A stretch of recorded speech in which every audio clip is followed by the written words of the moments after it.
Selamat siang semuanya. Perkenalkan, nama saya Wiwi Onya Huta Barat. Saya jurusan Ilmu Administrasi Publik, Fakultas Ilmu Sosial dan Ilmu Politik.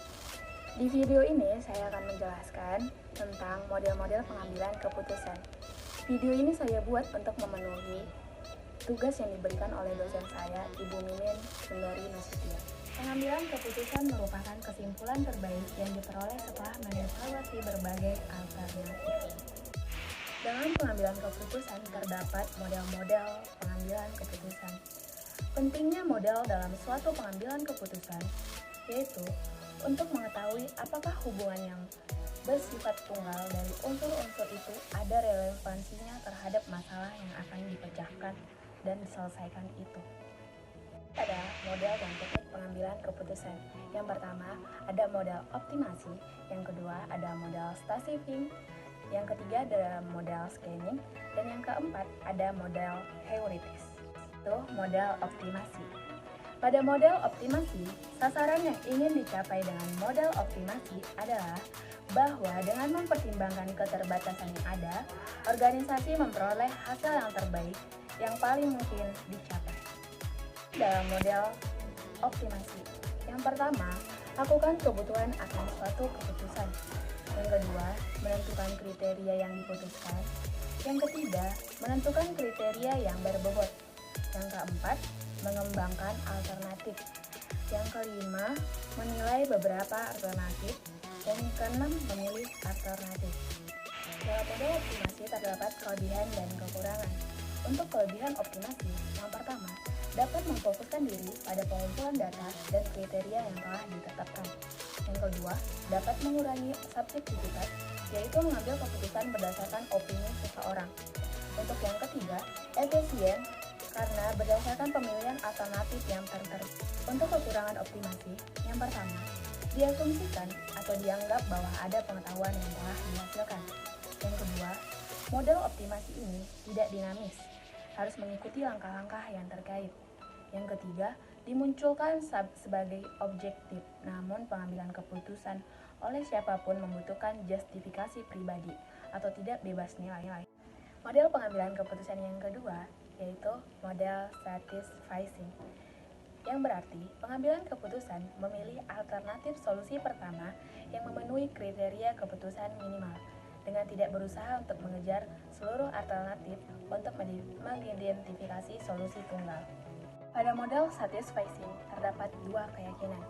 Yang pertama, ketidakmampuan pengambil keputusan untuk menganalisis semua informasi. Yang kedua, pada tahap tertentu dalam proses pengambilan keputusan, timbul berbagai beban yang tidak dapat dipikul dalam bentuk waktu, uang, tenaga, dan frustasi dalam usaha memperoleh informasi tambahan. Model pengambilan keputusan yang ketiga ada model mixed scanning. Model mixed scanning berarti bahwa setiap kali seorang pengambil keputusan menghadapi dilema dalam memilih suatu langkah tertentu, satu keputusan pendahuluan harus dibuat tentang sampai sejauh mana berbagai sarana dan prasarana organisatif akan digunakan untuk mencari dan menilai berbagai fungsi dan kegiatan yang akan dilaksanakan. Salah satu contoh model mixed scanning yaitu saat kita memutuskan untuk pindah kerja atau resign, pasti kita akan berpikir jauh. Apakah di tempat kerja yang baru nanti akan lebih baik dari yang sekarang? Pastinya kita tidak mau gegabah dengan mengambil keputusan secara cepat, karena dampaknya pasti akan ada penyesalan jika nantinya tidak sesuai dengan yang diharapkan. Maka dari itu, kita pasti akan memikirkannya matang-matang dalam membuat keputusan tersebut. Model pengambilan keputusan yang keempat ada model heuristik. Pada hakikatnya, model ini berarti bahwa faktor-faktor internal yang terdapat dalam diri seseorang pengambil keputusan lebih berpengaruh daripada faktor-faktor eksternal. Dengan kata lain, seorang pengambil keputusan lebih mendasarkan keputusannya pada konsep-konsep yang dimilikinya. Dalam praktek model ini digunakan apabila para pengambil keputusan tidak tersedia kemampuan untuk melakukan pendekatan yang matematikal, atau apabila bagi pengambil keputusan tidak tersedia kesempatan untuk memanfaatkan berbagai sumber organisasional untuk melakukan pengkajian yang sifatnya kuantitatif. Dari model keputusan yang saya jelaskan tadi, kesimpulannya, Model pengambilan keputusan memang beraneka ragam, namun perlu diperhatikan bahwa tidak ada satu model pun yang cocok digunakan untuk mengatasi semua jenis situasi problematik yang dihadapi oleh organisasi. Karena itu, kemahiran yang perlu dikembangkan oleh para pengambil keputusan ialah memilih secara cepat, tepat, satu atau gabungan beberapa model, dan menyesuaikannya dengan tuntutan situasi yang dihadapi. Alasan mengapa para pengambil keputusan cenderung memilih model pengambilan keputusan yang sederhana ialah karena mereka tidak harus mempertimbangkan beberapa faktor internal, terutama nilai-nilai organisasional yang dianut dan berbagai kebijaksanaan yang telah ditetapkan oleh para manajer yang lebih tinggi kedudukannya.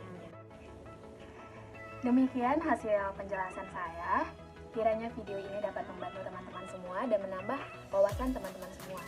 Jika ada tutur kata saya yang tidak berkenan di hati, saya mohon maaf. Sekali lagi saya ucapkan terima kasih.